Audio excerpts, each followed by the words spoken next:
Mon Seigneur et mon Dieu, je crois fermement que tu es ici, que tu me vois, que tu m'entends. Je t'adore avec profonde révérence.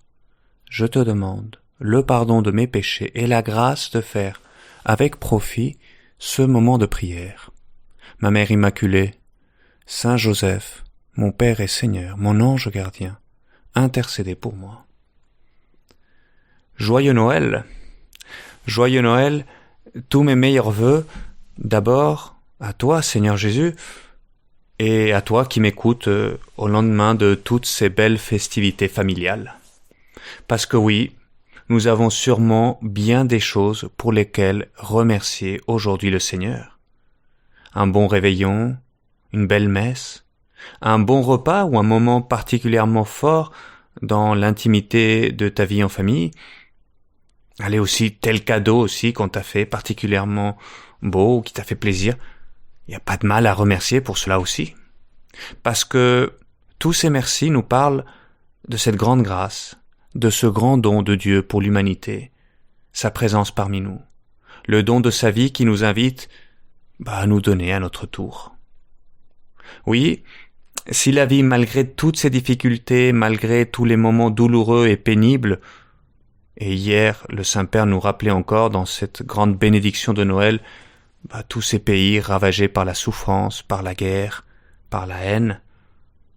Si malgré toute la souffrance dans le monde, la vie peut être dite belle et qu'elle vaut la peine d'être vécue, c'est parce qu'elle est soutenue par une multitude de dons, petits ou grands, quotidiens, qui pour la plupart passent inaperçus et qui sont davantage visibles pendant ces fêtes de Noël.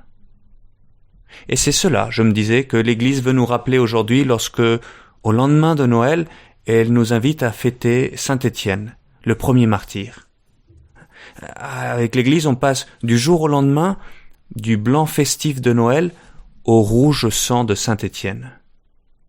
Pourquoi cela ? Est-ce que c'est l'Église qui se dit, après un moment très ou trop festif, il faut un peu de sérieux, rappelle-toi que tu vas mourir, que beaucoup de chrétiens sont persécutés ? C'est pas ça l'objectif, bien sûr que non. L'Église fête Noël, et l'Église veut continuer de fêter Noël en grand, et c'est pourquoi, pendant les 8 prochains jours, on célèbre une octave de Noël. L'Église nous dit, il faut fêter, il faut se réjouir, il faut remercier pour tout ce qu'on a reçu, Dieu qui vient habiter parmi nous. Mais justement pour cela, aujourd'hui, juste après Noël, l'Église me rappelle Saint Étienne martyr, parce que ce qui rend possible la joie sur terre, cette nouvelle logique de vie que Jésus est venu apporter, eh bien, c'est le don de soi à la suite du Christ. Toi, Seigneur, qui n'es pas venu pour être servi, mais pour servir et donner ta vie pour nous, tu nous invites aujourd'hui, au lendemain de Noël et dans la joie de Noël, à embrasser avec Étienne cette vie du don de notre vie pour les autres. Étienne a pleinement compris cela. C'est un des 7 premiers diacres ordonnés par les apôtres même pour justement se donner pleinement dans le service matériel de ses frères et sœurs à côté des apôtres. Avant d'être martyr par le sang, il sera martyr, témoin dans la diaconie, c'est-à-dire dans le service, dans l'assistance, la bienfaisance qu'il va faire, qu'il va faire autour de lui et qui va faire de l'Église une famille, la famille de Dieu.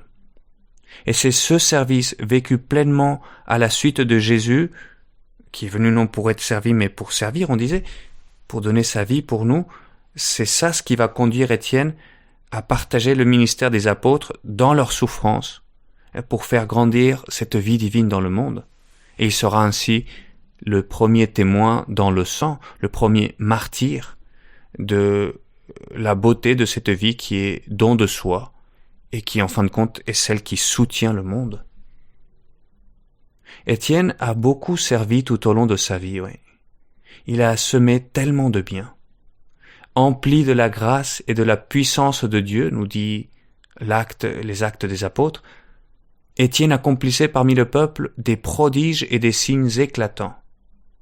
Il rendait visible Dieu par sa charité, par ses services. Et c'est pourquoi je veux te remercier, Seigneur, aujourd'hui dans ma prière pour toutes ces personnes qui ont rendu joyeux mon réveillon, qui ont fait tellement de bien dans ces festivités de Noël.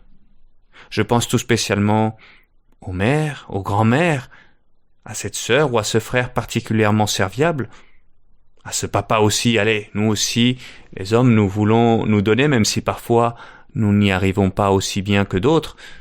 Nous voulons nous donner discrètement au service de toute la famille. Je te remercie, Seigneur, pour ces dames qui, dans mon cas, prennent soin de moi et des personnes avec qui je vis au jour le jour. On ne remerciera jamais assez toutes ces personnes. Ce diaconat permanent, non institué, on pourrait dire, qui ne fait pas de bruit, qui ne réclame pas de pouvoir, mais qui se donne discrètement, dans l'Église et dans nos familles. Oui, leur don devrait être davantage célébré parce qu'il est si capital pour l'Église et pour le monde. Il porte, il soutient l'élan missionnaire et spirituel de tant de familles et de toute l'Église. Voilà, aujourd'hui l'Église célèbre donc dans ce diaconat d'Étienne et celui de toute personne, cette logique de Noël. Comme ce que disait Saint José Maria. Ce qu'il faut pour atteindre le bonheur, ce n'est pas une vie facile, mais un cœur plein d'amour. Un cœur comme celui d'Étienne, disposé au service.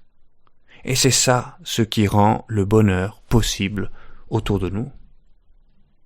Une logique, attention, aujourd'hui ça saute aux yeux avec le rouge, une logique qui n'est pas dans la facilité, mais dans celle d'une vie en plénitude, dans la logique de l'amour. Un amour qui, dans le service, ne contourne pas la souffrance, mais qui va la transfigurer. Étienne est grand, oui Seigneur, parce que justement il ne s'est pas arrêté aux obstacles, il ne s'est pas arrêté à ceux qui ne comprenaient pas ce qu'il faisait, il s'est donné dans la joie à ta suite, Seigneur, quand c'était sympa et qu'on le remerciait, mais aussi quand ça coûtait. Parce qu'il a compris que tu étais venu précisément pour cela. En nous apportant ta présence, transfigurer ce sacrifice en don qui rend justement le monde vivable autour de nous. C'est la promesse de l'Emmanuel, du Dieu avec nous à ses disciples, que l'Église nous fait lire aujourd'hui dans l'Évangile. Ta promesse, Seigneur. Quand on vous livrera, ne vous inquiétez pas de savoir ce que vous direz, ni comment vous le direz. Ce que vous aurez à dire vous sera donné à cette heure-là, parce que ce n'est pas vous qui parlerez, c'est l'Esprit de votre Père qui parlera en vous. Tu nous dis, Seigneur, à chaque jour suffit sa peine. Et Étienne, il a fait confiance. Il prie chaque jour et il avance. Il avance dans le bien qu'il peut faire. Et c'est pourquoi, au moment de l'épreuve, lorsque les autorités juives le jetteront en prison, l'Esprit Saint sera là pour le rassurer sur son chemin. Et les actes nous disent que Étienne, rempli d'Esprit Saint, tournera son regard vers le ciel, et là il verra la gloire de Dieu, et Jésus debout à la droite de Dieu. Et il déclara aux autorités, « Voici que je contemple les cieux ouverts et le Fils de l'homme debout à la droite de Dieu. » Tu vois, la vie de Saint Étienne, la vie des saints, nous fait tellement de bien, parce qu'elle nous montre ça. Ta grâce, Seigneur, nous est promise chaque jour pour faire ce bien qui est à ma portée, pour me donner. Parce que ce que nous fêtons aujourd'hui, ces jours-ci à Noël, c'est Dieu avec nous. Pour le reste, à chaque jour suffit sa peine. Et donc, face à la tentation de la fatigue ou du découragement, face à tout le bien que j'ai semé et parfois qui n'est pas justement valorisé, tournons-nous vers le Seigneur, tournons-nous vers la crèche. Ce Jésus venu pour se donner. Il s'est fait serviteur, Dieu avec nous, Emmanuel. Il se donne à nous, Dieu pain de vie. Il nous accompagne, Dieu toujours fidèle. Toi, Jésus, tu nous as promis, en venant dans le monde, que tu serais toujours avec nous jusqu'à la fin du monde. Et tu es donc toujours là lorsque je choisis de me donner. Et en toi, Seigneur, le sacrifice qui peut coûter peut mûrir en don de soi, peut devenir don joyeux de ma personne. Et c'est pourquoi, même face à la mort, et une mort terrible, et Saint Étienne sera lapidé, eh bien, il peut vivre le don de sa vie dans la joie. Et il prie pour ceux qui le persécutent, jusqu'à son dernier souffle, et à ta suite, il va semer encore du bien. Seigneur, ne leur compte pas leurs péchés, dit-il. Et de son sacrifice vécu dans la joie, dans le don de sa vie, jaillira un grand don, un grand bien pour l'Église. Saul, qui était là lorsqu'on lapidait Saint Étienne, sera touché par le témoignage, le martyre d'Étienne, et il se convertira. Il deviendra Saint Paul. Voilà. Pour terminer, voilà le message, je pense, au lendemain de Noël, que tu nous donnes, Seigneur. L'Église a raison de célébrer Saint Étienne, et avec lui, toutes ces personnes qui se donnent discrètement au sein de nos familles, de notre Église, pour permettre à la joie de Noël d'éclore une fois et une autre dans le monde. Merci Seigneur pour eux. Merci parce que, à ta suite, ils nous rappellent que ce qu'il faut pour atteindre le bonheur, ce n'est pas une vie facile, mais un cœur plein d'amour.